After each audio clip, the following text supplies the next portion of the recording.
First off,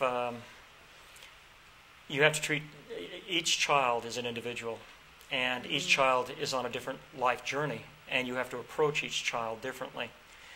I've had 2 children that have had difficulty finding jobs, and one child, I'm a problem solver, and this is what you have to do. You need to go out there and you need to do this and this and this, and that's exactly what the child didn't want. And she was pretty straight with me. Dad, I just want you to listen to me. Just listen to me and tell me you love me and support me through the process. And so with her, it was a process of loving and supporting and listening. My other child, on the other hand, needed a little more direction.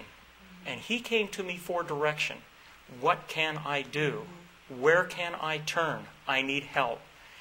And with that child, we did a little bit of planning together. We did a little bit of networking together. And I tried to, with my experience, try to guide my child on job search. So there's 2 different children, 2 different perspectives completely.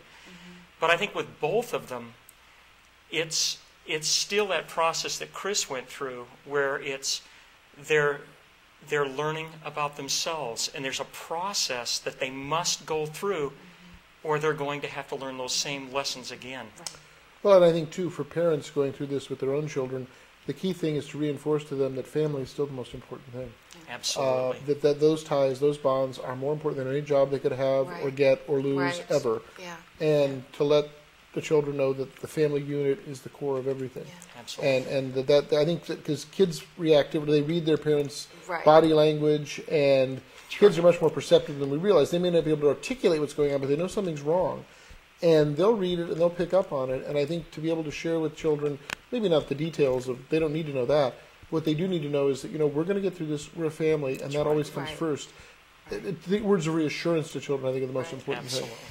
We have a young child at home, and it was very important to make sure that, while my husband and I were having all kinds of agita and uncertainty about what would happen, he needed to feel secure. And the first thing that happened was we sold my big truck.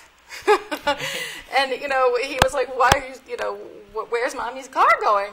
But, we couched it in a positive way, and we made sure that he did not, he knew change was coming, and we didn't deny that.